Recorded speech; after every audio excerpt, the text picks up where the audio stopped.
In today's video, I'm going to teach you how to create recurring meetings in Outlook. If you find yourself scheduling the same meetings repeatedly, this guide will help you streamline the process and save time by setting up recurring meetings. Let's dive into it. The first thing you'll want to do is open your Outlook application. Once you have it open, head over to the left side of your screen and locate the calendar icon. It's usually situated alongside your email folders and task lists. Click on this icon to open your calendar view. This part of Outlook is dedicated to managing all your events and meetings, and it's where we'll set up the recurring meeting.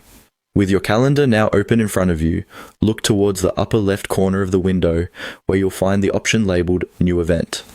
Click on this button. It's essential because it's your starting point for creating any event within Outlook, whether it's a one-time meeting or, in this case, a recurring meeting. After clicking on New Event, a form will pop up prompting you for details about your meeting.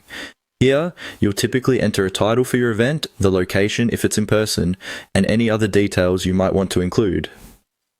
For our purpose today, click on the section titled Event. This is usually found at the top of the form. Clicking this will give you additional options, specifically for setting up recurring events.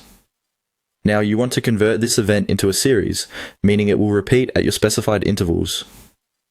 On the Options menu, look for and select the Series option. This allows Outlook to understand that the event you're creating will occur more than once. The next step is crucial. Click on Schedule, located just below the Event Details section. Clicking on this will bring up options where you can establish the frequency of your event. Is it daily, weekly, monthly, or even annually? Outlook gives you the flexibility to choose your desired repeat pattern. Once you have clicked on Scheduling, you'll see fields to select the days of the week and set the time spans during which the meeting should recur.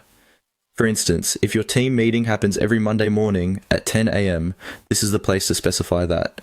You can also set an end date for the series if you know when it will conclude. Setting up your recurring meeting this way ensures everything is automated, freeing you from the need to remember to schedule each meeting manually. You'll have a consistent, worry-free setup for all your recurring engagements, keeping you on track and organized. With these steps, your recurring meeting should be all set and visible in your Outlook calendar, ready to keep you organized and efficient in your schedule.